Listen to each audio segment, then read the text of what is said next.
कथित पत्रकार द्वारा अपने ही अपहरण की रची थी झूठी साजिश। एक व्यक्ति को फंसाने के लिए पुलिस को कर रहा था गुमराह। एक व्यापारी का वीडियो वायरल कर देने की धमकी देकर मांग रहा था पैसे, नहीं देने पर की थी मारपीट की झूठी शिकायत। परिजनों की मिलीभगत के चलते घर से गायब होकर अपहरण की झूठी रिपोर्ट दर्ज कराई थी। पुलिस ने आरोपी को महाराष्ट्र के पुणे से गिरफ्तार किया है। सिंगरौली पुलिस ने एक सनसनीखेज मामले का खुलासा किया है, जहां एक कथित पत्रकार ने पहले तो एक व्यापारी का उसका कोई वीडियो होने पर ब्लैकमेल करने के उद्देश्य से पैसे की मांग की। जब उस व्यक्ति के द्वारा पैसे नहीं दिए गए तो उसके खिलाफ थाने में झूठी मारपीट की रिपोर्ट करके पुणे भाग गया और अपने परिजनों से उस व्यापारी को फंसाने के लिए झूठी अपहरण की रिपोर्ट दर्ज करवाई। पुलिस ने इस मामले में साइबर सेल की मदद से आरोपी कथित पत्रकार को महाराष्ट्र के पुणे से गिरफ्तार कर लिया है। सिंगरौली जिले के माड़ा थाना में कुछ दिन पूर्व एक कथित पत्रकार ने शिकायत दर्ज कराई थी कि उसके साथ उसके गांव के रहने वाले एक व्यापारी सुनील शाह ने मारपीट की थी। पुलिस ने उस व्यापारी के खिलाफ मामला पंजीबद्ध कर लिया था।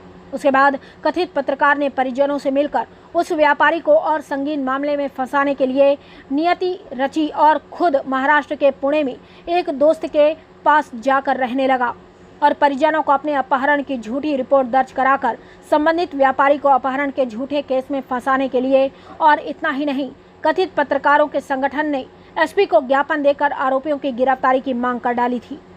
पुलिस ने साइबर सेल एवं मुखबिर के जरिए आरोपी को महाराष्ट्र के पुणे से गिरफ्तार करके थाने लाई और पूछताछ करने में जो कहानी सामने आई वह चौंका देने वाली थी।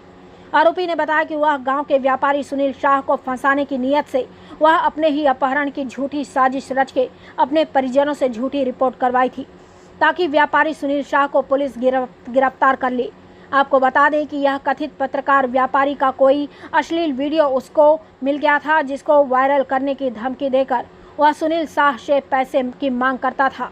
जब व्यापारी ने पैसे नहीं दिए तो पहले तो उसके खिलाफ मारपीट की रिपोर्ट दर्ज कराई और खुद गायब होकर परिजनों से अपहरण की झूठी रिपोर्ट दर्ज कराई थी। पत्रकार के लापता होने का दस्तयाब किया गया है, क्या कुछ आज प्रेस वार्ता में खुलासा हुआ? देखिए, पत्रकार हैं माड़ा थाने में शारदा प्रसाद शाह, उनकी गुम होने की सूचना इनके परिजनों के द्वारा माड़ा थाने में दी गई थी 7 जून। इसमें थाने में उनकी गुमशुदगी दर्ज की गई थी और उनके परिजनों के द्वारा ये आशंका व्यक्त की गई थी कि उनकी किडनैपिंग हो सकती है, उनके साथ गंभीर अपराध घटित हो सकता है। मीडिया के भी हमारे साथियों ने आकर के अपनी चिंता जाहिर की थी कि हमारे पत्रकार साथी के साथ इस तरह की घटना हुई है और उसको पुलिस प्रशासन गंभीरता से और संवेदनशीलता के साथ मिल लेगी। जैसे ही हमारी गुमशुदगी की सूचना दर्ज हुई थी थाने में, उसको गंभीरता से लेकर के एसडीओपी मोरवा हैं राजीव पाठक, उनके नेतृत्व में टीम का गठन किया गया था और उन्हें लगाया गया था। इसमें हमारा जो सूचना तंत्र है उसको भी हम लोगों ने विकसित किया था और अलग अलग टीमें इसमें लग के अपना काम कर रही थी। चूँकि मामला एक पत्रकार से जुड़ा हुआ था, इसलिए इस पूरे मामले को हम लोगों ने बहुत संजीदगी के साथ में लिया और इसी बीच एक सूचना प्राप्त हुई थी कि शारदा प्रसाद शाह जो है ये पुणे में अपने किसी दोस्त के यहाँ जाके रुके हुए हैं। सूचना पर पुलिस टीम वहाँ गई थी और सर्च करके उनके पुणे में जो उनके दोस्त रहते थे वहाँ से उनको रिकवर किया गया है।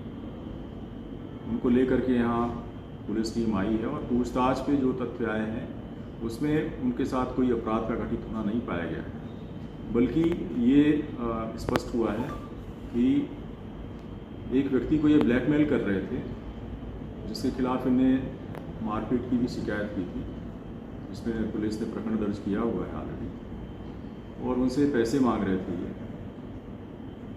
कोई वीडियो था उसको वायरल न करने के एवज में।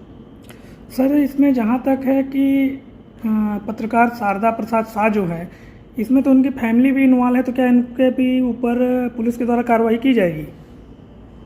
इसमें जो जांच हुई है, जांच में निकल कर के आया है कि इनके परिजनों को भी ये पूरी जानकारी थी और वो अपने परिजनों से भी इस दरमियान बातचीत कर रहे थे। तो इस पर हम लोग जो इसका लीगल एस्पेक्ट है उस पर हमारे जो विधिक अधिकारी हैं उनसे राय लेकर के इस पर भी हम लोग